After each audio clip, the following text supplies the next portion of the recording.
안녕하세요. 저는 이준호라고 합니다. 가운데 준자가 법준자예요. 준서 무슨 준자니? 노풀준. 저는 법준자를 쓰고 있어요. 거기에서 딴 이름이 있습니다. 그래서 그 법을 뜻하는 태국 말이 있습니다. 위나이라고. 태국에서는 저는 이제 위나이로 활동을 하고 있습니다. 태국에 간 지는 한 12년을 넘어서 한 13년 정도 되어가고 있습니다.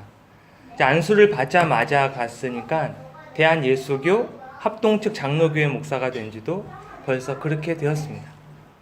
가끔 결혼한 지 얼마나 되었냐고 저한테 물어보시는 분들도 있어요. 옆에 이제 자녀가 없으니까 짐작이 안 가시는 것 같은데 16년, 17년 되었습니다. 아이는 없어도 저에게는 이쁜 아내가 있습니다. 여러분이 뭐 동의하시든 말든 속한 선교 단체에서는 중간 리더십 정도에 위치하고 있고요. 각종 일들을 맡아 하고 있습니다. 태국에서는 CCT라고 하는 현지 교단에 속하여서 교단에 노예가 있잖아요. 여러분 노예가 뭔지 아시나요? 아무튼 교회를 묶는 그 윗단체가 노예라고 하는데 태국에도 노예라는 곳이 있습니다. 난이라는 지역, 오늘 기도해 주시면 감사합니다. 태국 난을 오지도 않았으면서 뻔뻔하게 하나님 앞에 마음껏 기도해 주셔서 감사하고, 그 지역에 그 안에 있는 교회, 특히 목회자가 없는 교회가 여러분 상상될지 모르겠지만 목회자가 없는 교회가 참 많이 있는데 주로 목회자가 없는 교회들을 돌보고 순회하고 신방하고 설교를 합니다. 또한 기존 목회자들이 있습니다. 목사님 2분, 또 전도사님들이 좀 있는데요. 그분들이 연장 교육 내지 함량 발달을 위해서 노력하고 난에 있는 교회들이 외국 교회와 파트너십을 쌓고 교류하는 데 역할을 감당하고 있습니다. 이 정도로 저에 대한 짧은 소개를 마쳤고, 자, 이제 제가 질문을 하겠습니다. 여러분은 누구십니까? 저 나그네교회 처음 왔어요. 우리 이창삼 목사님 식구들은 제가 좀 알지만 여러분 처음 봤어요. 만약에 제가 여러분에게 당신 누구냐고 묻는다면 여러분 어떻게 소개하시겠어요? 저는 무슨 회사에 다니고 있는 아무개 과장입니다. 저는 나그네 교회를 섬기고 있는 아무개 집사입니다. 저는 어느 대학 무슨 과를 다니고 있습니다. 저는 누구누구의 엄마입니다. 나이는 몇 살이고 고향은 어디입니다. 궁금하세요? 궁금하면 그런데 여러분, 자기를 어떻게 소개하든 거기엔 저마다 역할이 있다는 것을 여러분 한번 생각해 보셨습니까? 누구의 엄마라면 그분은 엄마로서의 역할이 있습니다. 어떤 회사 부장이든 과장이든 그 위치에 맞는 업무가 있어요. 교회 집사님들과 목장을 맡으신 분 뭐라고 하나요? 목자 분들도 저마다 역할이 있습니다. 맡겨진 책임이 있습니다. 가게 사장님하고 아르바이트 직원의 역할이 다릅니다. 여러분은 누구십니까? 맡은 역할과 책임은 무엇입니까? 자기가 누군지 헷갈리면 자기가 해야 할 일 또한 헷갈립니다. 그죠? 바울은 지금 감옥에 있습니다. 갖은 질고와 박해를 당하면서도 그의 관심은 옥 바깥, 감옥 바깥에 있는 지역 교회에 있었습니다. 그래서 뭘 하죠? 감옥에서 뭐 하죠? 바울이 편지를 쓰죠. 그게 바로 바울의 4대 옥중서신입니다. 여러분 아시죠? 에베소서, 빌립보서, 골로새서, 빌레몬서. 감옥에 있으면서 편지를 썼던 여럿을 우리는 알고 있습니다. 안중근의 옥중서신, 고 김대중 대통령의 아들을 향해서 쓴 편지 혹시 읽어보셨어요? 눈물 없이는 읽을 수가 없어요. 유명한 신학자 본회퍼 또한 감옥에서 죽기까지 편지를 남깁니다.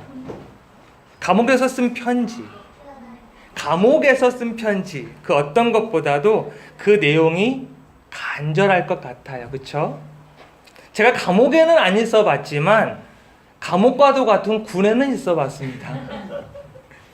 군에서 제가 기초훈련만 6개월을 받았는데요. 그때 썼던 편지는 정말 구구절절 청승입니다. 여러분 혹시 옥바라지를 해보셨습니까? 자식을 군대에 보낸 경험 여기 우리 어머님밖에 안 계시네요. 그러니까 제가 하는 이야기가 좀 실감 있게 다가올 수도 있고 없을 수도 있지만 바울이 2000년 전에 소아시아, 지금의 터키 땅 어디선가 감옥에서 편지를 쓰고 있어요. 주 안에서 갇힌 내가 너희를 권하노라. 편지를 받는 대상은 에베소 교회의 성도들이었습니다. 도대체 너희가 누구냐? 너희가 해야 할 일을 제대로 파악하고 있느냐? 어려운 상황에서 신앙을 잃지 않고 사는 것에 대해서는 먼저 칭찬을 합니다, 바울이. 근데 나중에는 약간 다그쳐요. 왜요? 지금 성도들이 헷갈리고 있어요. 자기가 누군지, 그리고 자기가 무엇을 해야 하는지 헷갈리고 있어요. 바울이 오늘 자기를 가리켜서 주 안에 갇힌 나라고 하는데 정확히 말하자면 주님 보시기에 죄인인 나. 주 안에서 갇힌 나라는 말은 주님 보시기에 죄인인 나라는 것이에요. 그러면서 우리의 원래의 모습을 상기시켜요. 감옥에 있는 나나 감옥 바깥에 있는 너희나 우리가 전에는 모두 주님 보시기에 똑같은 죄인이었다라는 것입니다. 지금 내 몸은 주님을 전한다고 핍박을 받고 억울하게 감옥에 갇혔는데 여기 와서 보니까 그렇지, 우리가 전에는 모두 죽을 수밖에 없는 죄인이었지 라는 게 새삼 깨달아진 것 같아요. 그랬었는데 지금은 우리가 부르심을 받았다. 어디에서? 갇혔던 곳으로부터 부르심을 받고 이제 자유를 얻었다 라고 말합니다. 너희가 부르심을 받은 일에 대해서 절대 잊지 말라는 거예요. 제가 아까 누구냐라고 물어봤죠. 우리가 누구냐면 우리가 누구냐? 부르심을 받은 자. 부르심을 받은 자. 자, 이제부터 제가 누구든지 묻거든 여러분에게 저는요 부르심을 받은 자예요 라고 소개하시면 분위기가 상당히 어색해집니다.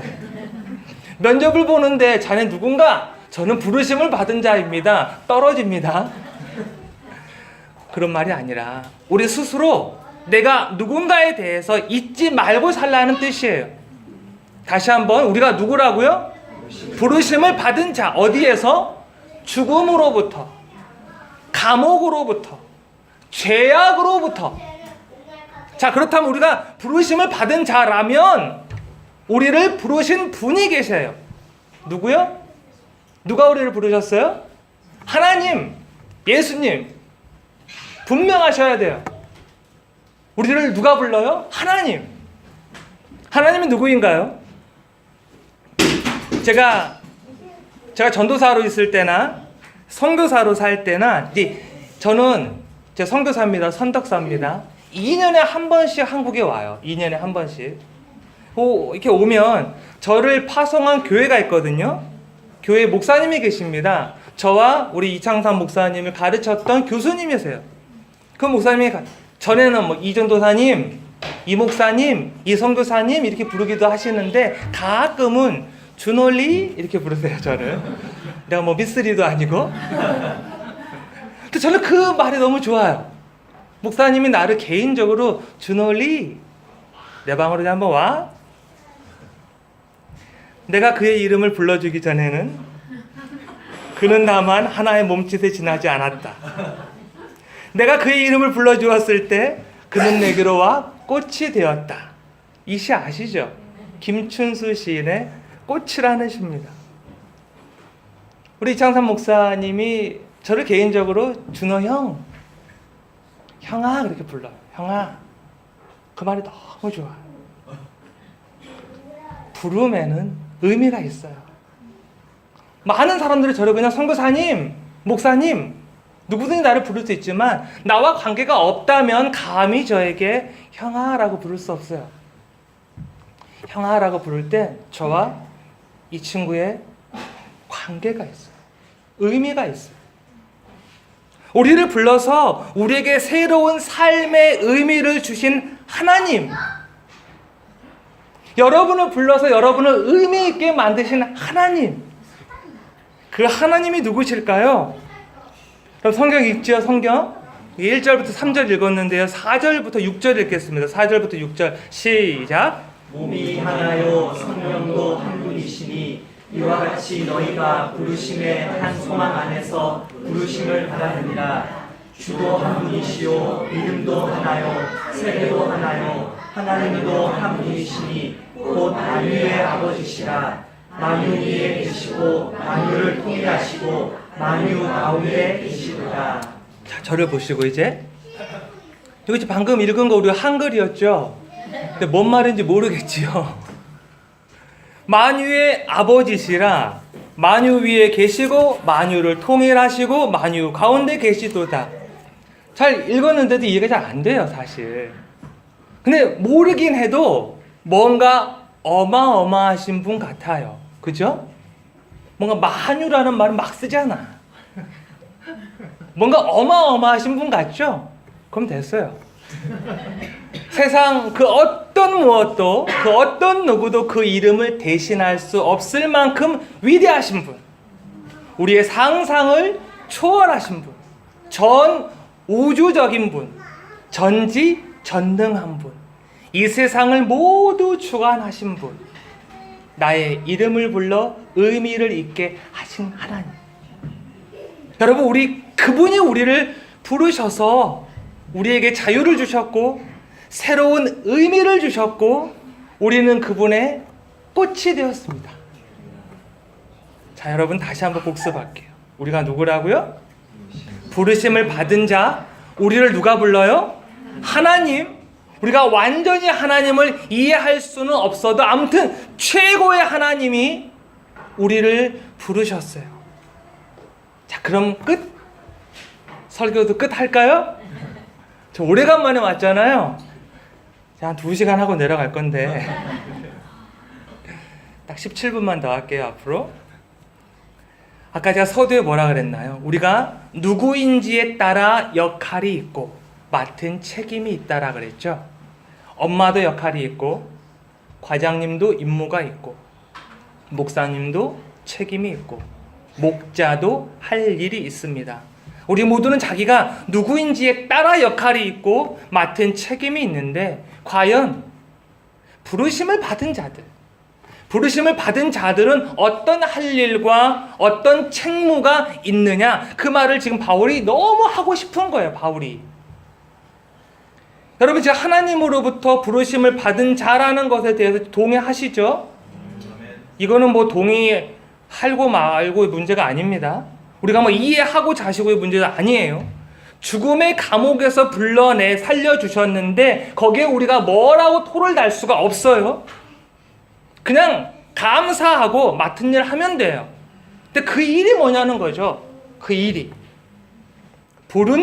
부르심을 받은 자의 역할, 부르심을 받은 우리 모두가 해야 될 그 역할, 그것을 바울은 사랑이라고 합니다. 부르심을 받은 자가 해야 할 일, 사랑. 또 사랑. 네, 또 사랑이에요. 사랑이라는 말을 우리가 자주 하기도 하고, 자주 하시죠?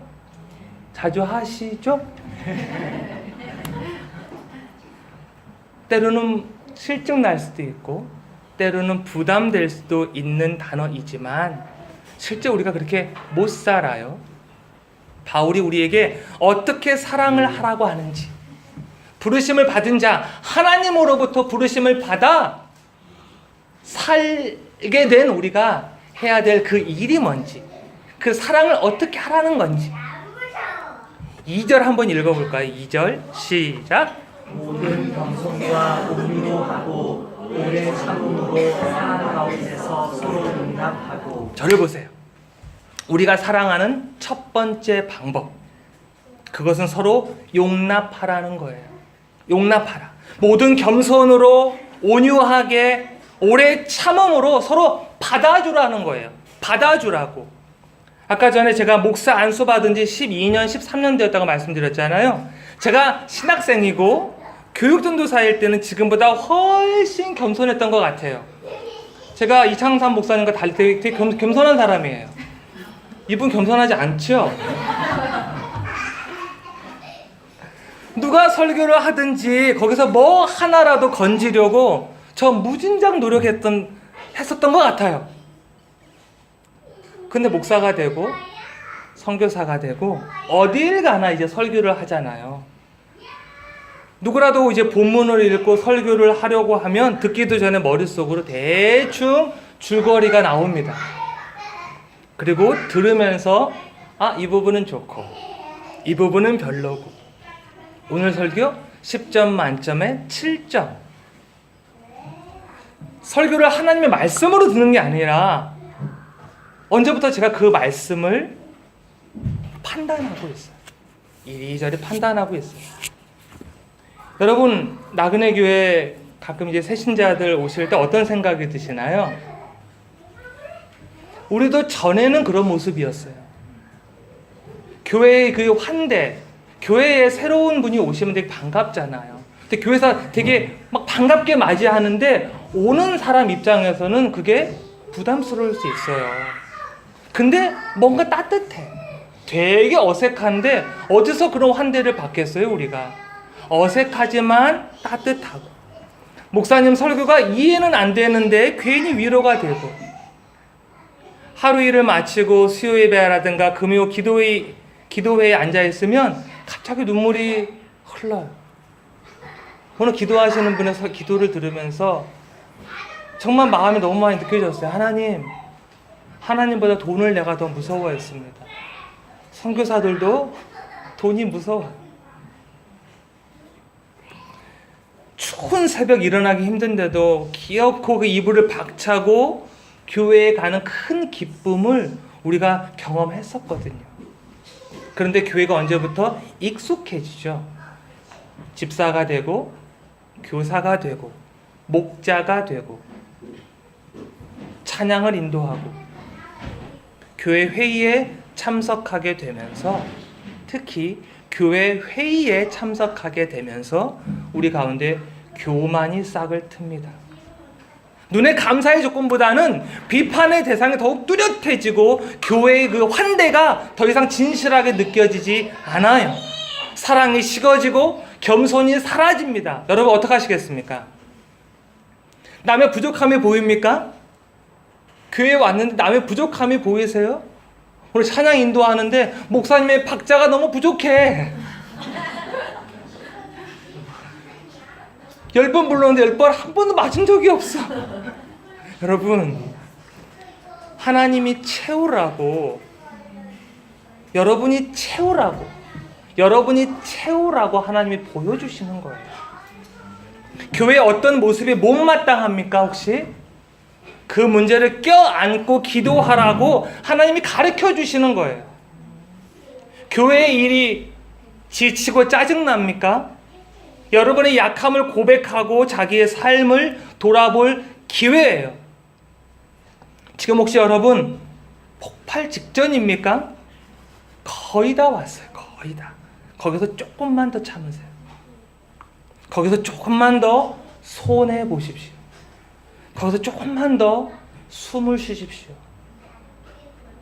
그리고 나면 하나님의 마음을 이해하게 되실 거예요. 하나님이 자기 아들을 내어주신 그 아픈 속이 보이실 거예요. 십자가에서 물과 피를 쏟으며 힘들게 숨을 내쉬었던 그 예수님의 고통이 느껴지실 거예요. 그곳에 나의 실망이 자리 잡을 수가 없습니다. 그곳에 나의 탐욕이 뿌리 내릴 수가 없습니다. 그곳에 나의 교만한 목소리가 더 이상 커질 수가 없습니다. 제가 또 또 이러면 안 되는데 여러분 겸손하십시오. 여러분 온유하십시오. 여러분 오래 참으십시오. 그리고 여러분 다른 사람을 용납하십시오. 그것이 사랑입니다. 우리 15절 읽겠습니다. 15절 4장 15절 시작. 오직 사랑 안에서 참된 것을 하며 범사에 그에게까지 잘할지라. 네, 거기까지. 사랑의 두 번째 방법, 저를 보십시오. 사랑의 두 번째 방법, 부르심을 받은 자가 사랑하라 그랬잖아요. 사랑의 두 번째 방법, 그것은 참된 것을 하는 겁니다. 참된 것. 우리는 겸손해야 되고 온유해야 되고 오래 참아야 되고 다른 사람을 용납해야 되지만 절대 받아들여서는 안 되는 게 있습니다. 무엇인가요? 죄. 절대 받아들여서는 안 되는 것. 바울은 5장 3절에서 조금 구체적이고 단호하게 이야기합니다. 음행과 더러운 것과 탐욕은 너희 중에서 그 이름조차도 부르지 말라. 이는 성도에게 마땅한 바니라. 이는 부르심을 받은 자들에게 마땅한 바니라. 우리가 누구라고요? 부르심을 받은 자, 즉 하나님을 믿고 예수님을 따르는 성도란 말입니다. 우리에게 있는 음행과 탐욕과 온갖 더러운 것들은 여러분 버리십시오. 이게 죄일까 아닐까 고민스러운 부분이 혹시 있나요? 그거 거의 대부분 죄입니다. 성경은 죄라고 분명히 이야기를 하는데 죄 아닌 척 하려고 하는, 적당히 타협하려고 하는 우리의 못된 본능, 그게 이게 죄일까 아닐까 고민하게 만들어요. 여러분 고민하지 말고 하지 마세요. 죄예요, 죄. 당시 에베소 교회에 만연해 있었던 속임수와 간사한 유혹들에 대해서 바울은 가차없습니다. 잘못된 것을 눈 감아 주는 것은 사랑이 아닙니다. 사랑하는 아내이기는 하나 하와의 유혹에 넘어갔었던 제2의 아담이 되지 마십시오. 사랑하는 남편이긴 하나 아나니아의 죄를 덮으려고 했던 제2의 삽비라가 되지 마십시오. 부자 관계라도 빚 보증 서지 말라고 하죠. 하물며 왜 서로 죄의 보증을 섭니까 우리가? 여러분 남들은 몰라도 나만 알고 있는 죄, 남들은 몰라도 나만 알고 있는 죄, 그거 즐기지 마십시오. 하나님은 그동안 수도 없이 우리에게 힌트를 주셨어요. 하지 말라고. 순간 모른 체 하고 우리 넘어가죠. 그게 언제까지 지속될 것 같습니까, 여러분? 여러분, 하지 마십시오.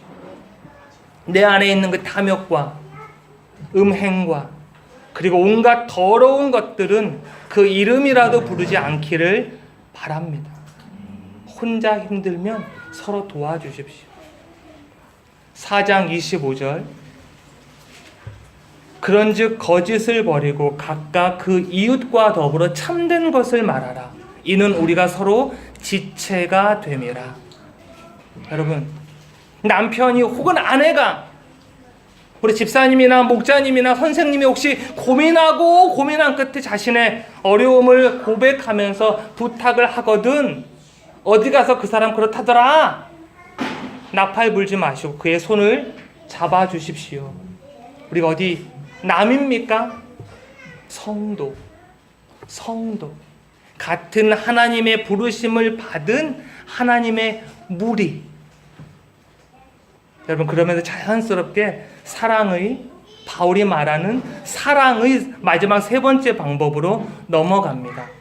여러분 4장 16절 끝부분 각 지체의 시작. 각 지체의 분량대로 역사하여 그 몸을 자라게 하며 사랑 안에서 스스로 세우니라. 에베소 교회는 유대인과 이방인이 함께 모여 세운 교회였습니다. 그러다 보니까 그 사이에 갈등이 점점 고조되어서 서로 말이 통하지 않는 지경에 이르렀어요. 한국은 단일 민족이잖아요. 이런 상황이 좀 쉽게 느껴지지 않는 것 같아요. 요즘에 다문화 사회가 되었다 하더라도 상상을 해보세요. 우리 이 자리에 태국 사람, 필리핀 사람, 여러 사람들 섞여 있다고 생각해 보세요. 갈등이 점점 심각해졌어요. 에베소 교회에서. 제가 살고 있는 태국은 국민의 75%가 타이족, 타이, 12%가 중국계, 4%가 말레이계, 나머지 10% 정도가 소수 부족으로 이루어져 있어요. 제가 살고 있는 난 지역에 한 강원도만한 곳이거든요. 강원도만한 지역에 교회가 23개가 있습니다. 그 가운데 소수 부족으로만 이루어져 있는 교회도 있어요. 5군데, 한 6군데. 몽족, 루아족, 미엔, 카무, 물라비 서로 같이 지내요. 그들의 문화와 신앙의 모습을 거의 그대로 인정합니다. 가끔 어려운 일이 생겨도 대부분 길지 않아서 해결이 돼요. 여러분, 근데 에베소 교회는 그렇지 않았나 봐요. 같이 가지 못했나 봐요. 나그네 교회는 어떠합니까? 어디 가셔서 우리 나그네 교회는 하나다. 우리 모두가 다 하나다. 자신 있게 말할 수 있습니까? 우리 나그네 교회 성도들은 하나다. 자신 있게 말할 수 있나요? 없어요. 좀 당연해요. 주님 오시기 전에는 완벽한 교회가 없어요. 다 문제투성이, 끊임없는 잡음들이 계속 발생해요. 그래도 우리는 노력해야 돼요. 왜요? 우리가 남이 아니잖아요. 우리가 다 누구? 하나님의 부르심을 받은 자들. 마지막으로 읽겠습니다. 11절부터 12절. 하나님의 부르심을 받은 자들. 11절부터 12절 시작. 그가 어떤 사람은 사도로, 어떤 사람은 선지자로, 어떤 사람은 복음 전하시자로, 어떤 사람은 목사와 교사로 삼으셨으니 이는 성도를 온전하게 하여 봉사의 일을 하게 하며 그리스도의 몸을 세우려 하시니라. 이 성경을 읽으면서 요즘 시대에 나는 사도네, 나는 선지자네 그러면 안 됩니다. 그 두 직분은 구약 시대 혹은 예수님 시대에 끝났고, 이 시대에 여전히 존재하는 직분이라고 하면 복음 전하는 자, 목사, 교사, 혹시 여기 집사, 목자가 없다고 해서 여러분 속상하지 마십시오. 다 포함됩니다. 중요한 건 이겁니다. 잘 들으십시오. 우리에게 왜 이런 직분이 주어졌을까? 왜 우리에게 이런 직분이 주어졌느냐 하냐면, 이는 성도를 온전하게 하여 봉사의 일을 하며 그리스도의 몸을 세우려 하심이라. 그것을 무엇 안에서? 16절 사랑 안에서. 우리가 직분을 받은 이유, 이는 성도를, 잘 들으십시오, 성도를 온전하게 하여서 봉사의 일을 하며 그리스도의 몸을 세우려 함이라. 무엇 안에서? 사랑 안에서. 교회에서 뭐라도 직분을 받으신 분들은 이 말씀 염두하십시오. 여러분이 그 일을 할 만하니까 목사든 찬양을 인도하든 목자가 됐든 저같이 선교사가 됐든 그 일을 할 만하니까 주어진 게 아닙니다. 우리가 그 일을 잘 할 수 있어서 주어진 게 아닙니다. 부르심을 받았으니까 하는 거예요. 직분이 주어졌을 때 감사합니다 라고 하면서 그냥 일을 하면 중간에 실수도 합니다만 그때 하나님이 능력을 주세요. 왜요? 왜 그럴까요? 할 수 없을 것 같은데 하나님이 직분을 맡겨주셨을 때 하겠습니다 라고 할 때 하나님이 왜 직분을 주시냐, 왜 능력을 주시냐면, 직분이라 하는 것은 나의 어떤 가능성에서 비롯되는 것이 아니라, 나의 어떤 할 수 있는 능력, 가능성에서 비롯되는 게 아니라, 직분이라 함은 오직 하나님의 은혜입니다. 천하의 바울. 바울 그러면 참 높은 산이잖아요. 천하의 바울도 이렇게 고백합니다. 이 복음을 위하여 그의 능력이 역사하시는 대로 내게 주신 하나님의 은혜의 선물을 따라 내가 일꾼이 되었노라. 3장 7절에 적혀 있습니다. 이 복음을 위하여 그의 능력이 역사하시는 대로 내게 주신 하나님의 은혜의 선물을 따라, 하나님의 은혜가 없이는 죽을 수밖에 없는 우리를 하나님의 은혜의 선물을 따라 내가 일꾼이 되었노라. 여러분, 내가 교회 다니는 게 하나님의 은혜입니다. 어디 건방지게 하나님 앞에 내가 교회를 나가준다, 내가 교회를 다녀준다, 어떻게 그런 표현을 해요, 성도들이? 나 같은 자를 버리지 않으시고 살려주신 하나님의 은혜로 우리가 교회에 나올 수 있는 거예요. 그럼 다른 교회 성도들이 그 교회 내가 좀 나가줘야 돼, 웃기지 말라 그러세요. 너 없어도 교회는 잘 굴러가요. 너 없어도 하나님의 나라는 계속 확장되어지고 하나님의 나라는 어쩌면 이미 완성되어져 있을지도 몰라요. 그저 우리 같은 사람을 그냥 불러주시고 교회에 앉혀주시고 일까지 맡겨주시고 하나님의 나라에 참여할 수 있도록 불러주셨는데 어디 거기 감히 불평을 하고 교회에 나가준다라는 말을 하고.